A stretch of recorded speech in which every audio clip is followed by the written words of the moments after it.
有一天呢，妈妈在外面工作受气，回到家，孩子不小心把碗盘打落了一地。结果妈妈就发起了大脾气，指责小孩。孩子可能会以为，是因为我打破了碗，所以被妈妈骂。但其实真正引发这个妈妈有这么大的怒气的根源，是来自于她工作上的一个情绪。但孩子其实是不知道，孩子其实就是很倒霉的，因为妈妈就借题发挥了。对。所以我真的觉得孩子是神摆在我们生命中的一个警报器，他也是我们生命中的镜子跟导师。我很感谢他，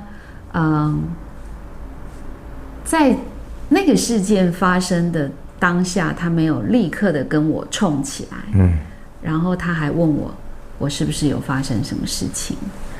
其实孩子了解我们。可能比我们想象的还多啊！而且孩子的眼睛是雪亮的。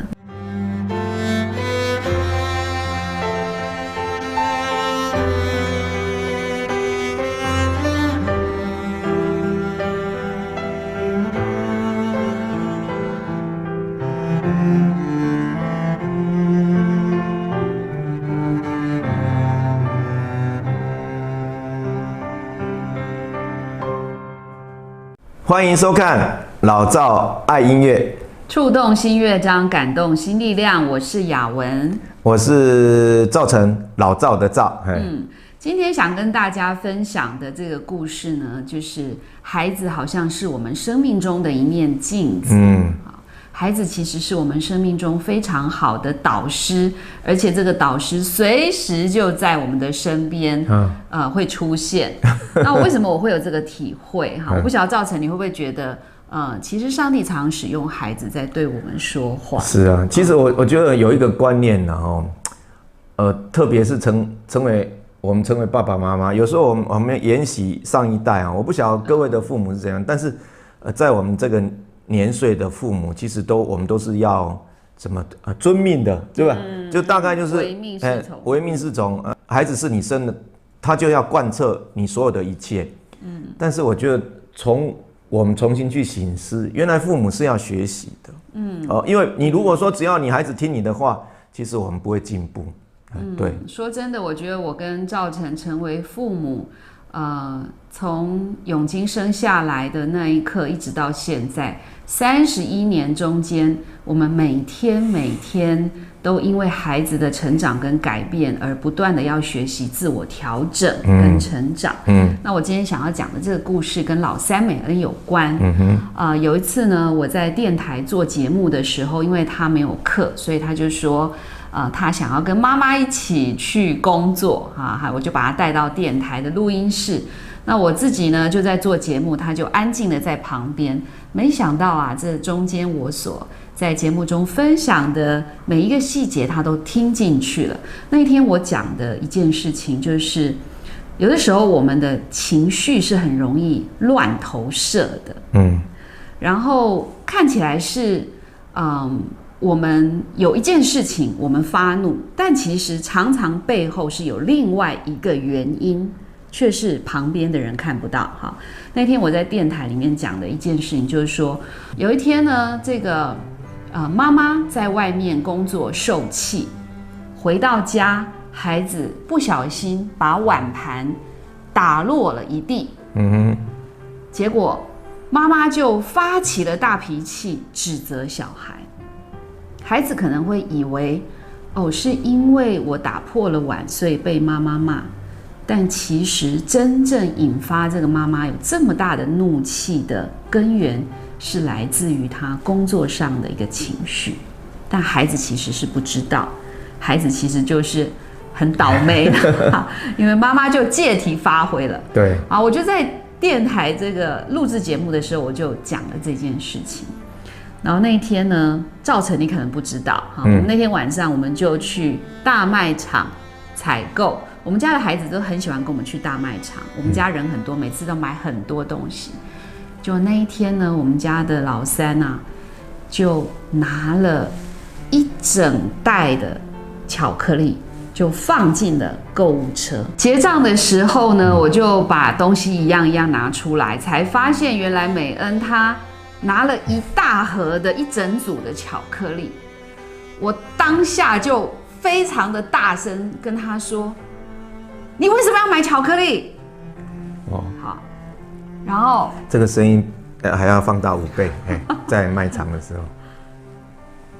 那而且我还说你拿他那么多巧克力干什么？好，然后他稍微有一点愣住，然后呢，我其实也忘记后来到底有没有买了，但是重点就是在于我们整个结账都完成之后呢，他居然问我一句话，他问我说：“妈妈，你今天是不是发生什么事？”哇，我那时候吓了一跳。其实我觉得他比我有智慧。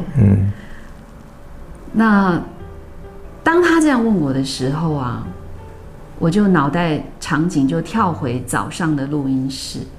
我知道他为什么问我这个问题。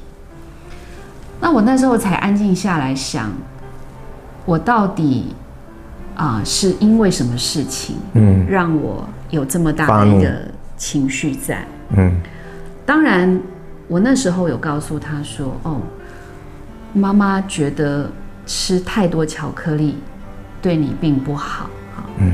确实，我真的是觉得巧克力太多，但是呢，我刚刚那个口气对你那么不好，是因为我真的白天发生了一件事。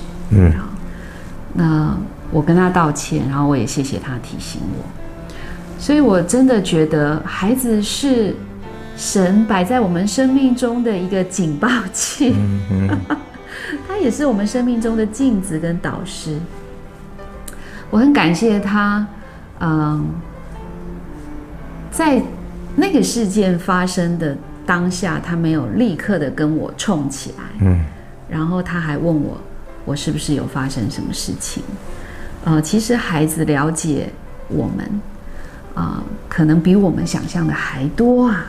而且孩子的眼睛是雪亮的，我真的感觉到，孩子是我们生命中的一种很特别的祝福。对，所以今天除了跟大家分享这个生命的镜子的小故事，当然也想送大家一首曲子。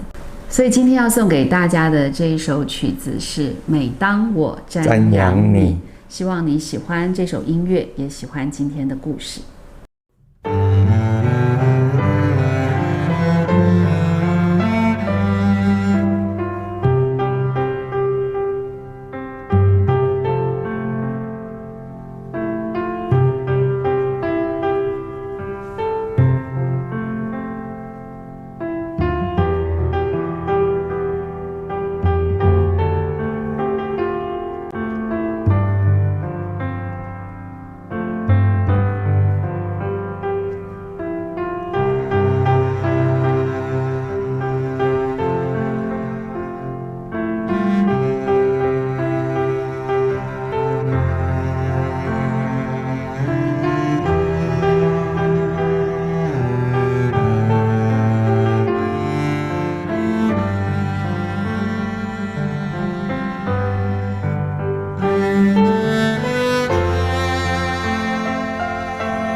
嗯。